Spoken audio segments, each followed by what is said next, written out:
சிறந்த ஒரு நடிகரை கிளப்பிட்டாப்ல.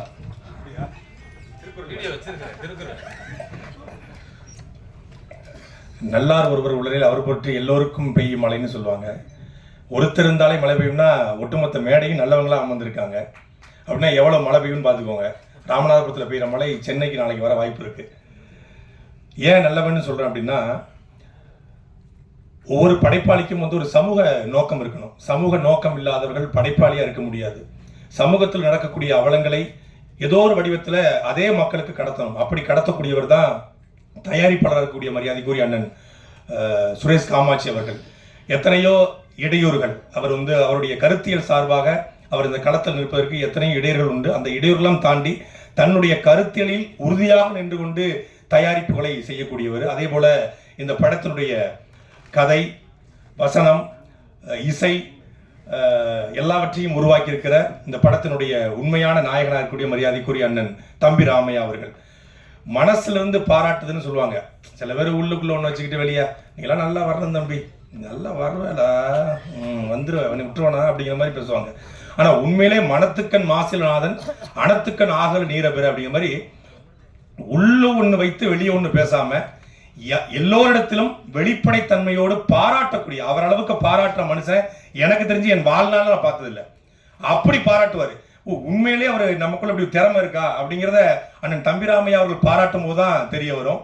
அப்படி நல்ல ஆற்றல்களை எல்லாம் வெளிப்படுத்தணும், நல்ல ஆற்றல்களை பயன்படுத்தக்கூடியன்னு நினைக்கக்கூடிய ஒரு ஆகச்சிறந்த படைப்பாளி. அப்படிதான் நான் தொடர்ச்சியாக வழக்கு போட்டு ஒவ்வொரு நீதிபதியும் எனக்கு ஜாமீன் கொடுக்காம உள்ளுதிக்கு போட்டாங்க. எத்தனை நீதிபதி உனக்கு ஜாமீன் கொடுக்காம இருந்திருப்பான், நீயே இந்த படத்துல நீதிபதியா நடிச்சு ஜாமீன் கொடுக்காத, உள்ளதுக்கு போடு அப்படின்னு சொல்லி எனக்கு நீதிபதி கதாபாத்திரம் கொடுத்தாரு. அதை சொல்லிதான் கொடுத்தாரு. அதை கொடுப்பதற்கு அவர் மட்டும் காரணம் இல்லை, அவருடைய அன்பு மகன். அவர் நினைத்ததெல்லாம் அவர் இதுவரைக்கும் நடந்திருக்கு, அவர் நினைச்சதெல்லாம் நடந்திருக்கு. அப்படித்தான் எங்களுடைய ஆக்ஷன் கிங் அர்ஜுன் அவருடைய அன்பு மகளை அவர் கரம் பிடிச்சாரு, நினைச்சதெல்லாம் நடந்துச்சு.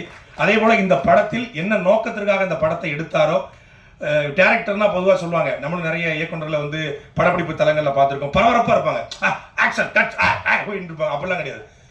அப்படி கூலா சாஃப்டா இப்படி ஒரு இயக்குனரை தமிழ் சினிமாவில் இருந்திருக்க வாய்ப்பு கிடையாது. அவர் கோவப்பட்டு நான் பார்த்தேன். நான் இருந்தது ஒரு 5-6 நாள் தான் படப்பிடிப்புக்கு போனேன். அந்த 5 நாட்கள் பார்த்து கூட சின்ன கோபம் கூட ஒரு முகத்தில் பார்த்தாலே சிரித்து கொண்டு ரொம்ப மென்மையான ஒரு இயக்குனர் தமிழ் சினிமாவுக்கு கிடைத்திருக்காரு. தமிழ் சினிமா தவிர்க்க முடியாத இயக்குனராக மரியாதைக்குரிய தம்பி உமாபதி வருவார் என்பதில் எந்த மாற்று கருத்து கிடையாது. இன்னைக்கு தமிழ் சினிமாவுக்கு ஒரு சின்ன இருண்ட காலம் ஏற்பட்டிருக்கிறது. ஏன்னா இன்னைக்கு சோசியல் மீடியா, யூடியூப் சேனல்ஸ் தான் தமிழ் சினிமாவுடைய வெற்றி தோல்வியை தீர்மானிக்கிறது. எத்தனை யூடியூப் சேனல்கள் இந்த படத்திற்கு எதிராக நின்றாலும் இந்த படத்தினுடைய வெற்றியை எவனாலையும் தடுக்க முடியாது. ஏன்னா சாட்டை இந்த படத்துக்கு கூட நிற்கும். சாட்டைனா சமுத்திரக்கணி என்ன கூட நிற்பாரு, அந்த சாட்டை தம்பிராமையா நிற்பாரு. சாட்டை எடுத்து தயாரிப்பை நிகழ்த்துகிற அண்ணன் சுரேஷ் காமாட்சி நிற்பாரு. எல்லா சாட்டையும் நிற்கும். நான் இதில் ஒரு சின்ன செய்தியை மட்டும் சொல்ல விரும்புகிறேன். நான் ஒரு துரைமுருகன் அப்படின்னு ஒரு பேர் தான் என் பேர்.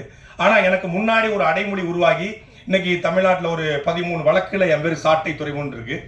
அதே போல் யூடியூப் சேனலில் தேர்னா சாட்டைன்னு ஒரு 2000 வீடியோ வருது. கூகுளில் போனால் சாட்டை அப்படிங்கிற பேர் வருது. அந்த சாட்டை அப்படிங்கிற பெயர் எனக்கு கிடைத்ததற்கு முக்கியமான காரணம், முதல் காரணம் அண்ணன் சமுத்திரகனி அவர்களும் அண்ணன் தம்பிராமி அவர்களும் தான். இந்த 2 பேருடைய இன்ஸ்பிரேஷன்ல நடித்து வந்த அந்த சாட்டைங்கிற படத்தை பார்த்த பிறகு தான் என் யூடியூப் சேனலுக்கு சாட்டைங்கிற பேரே வச்சேன். இப்போ சாட்டைன்னு போட்டு அவங்க படம் வராது, என் படம் தான் வரும். நான் ஓவர்டேக் பண்ணி போயிட்டேன். அப்போ அப்படி நிறைய ஒரு தொடர்பு உண்டு. அதே போல அண்ணன் சமுத்திரகனி அவர்களும் மனசுக்குள்ள வச்சுட்டு வெளியே பேசக்கூடிய நபர் கிடையாது. ரொம்ப வெளிப்படைத்தன்மையோடு இருக்கக்கூடிய நபர்கள். அப்படியெல்லாம் ஒரு இப்படிப்பட்ட கலைஞர்கள், படைப்பாளிகள் தமிழ் சினிமாவுக்கும் தமிழ் சமூகத்துக்கும் கிடைப்பது அரிது. அப்படிப்பட்டவெல்லாம் ஒன்று கூடி தயாரித்திருக்கிற ஒரு படம். இந்த படத்துல 2 பாட்டு பார்த்தோம். ஒன்று நம்மளுடைய உடலை நடுங்க வைத்தது, இன்னொன்று உள்ளத்தை நடுங்க வைத்தது. 2 பாட்டுமே. அதே போல இந்த படமும் உடலையும் உள்ளத்தையும் நடுங்க வைக்கும். தமிழ் சமூகத்தில் இந்த படம் சின்ன அதிர்வுகளை நிச்சயம் ஏற்படுத்தும். இந்த படத்தில் எனக்கு வாய்ப்பு வழங்கிய மரியாதைக்குரிய அண்ணன் தம்பிராமை அவர்களுக்கும் அவருடைய அன்பு மகன் உமாபதி அவர்களுக்கும் தயாரிப்பாளர் சுரேஷ் காமாட்சி அவர்களுக்கும் என்னுடைய நன்றியும், இந்த படம் வெற்றி பெற என்னுடைய வாழ்த்துக்களும்.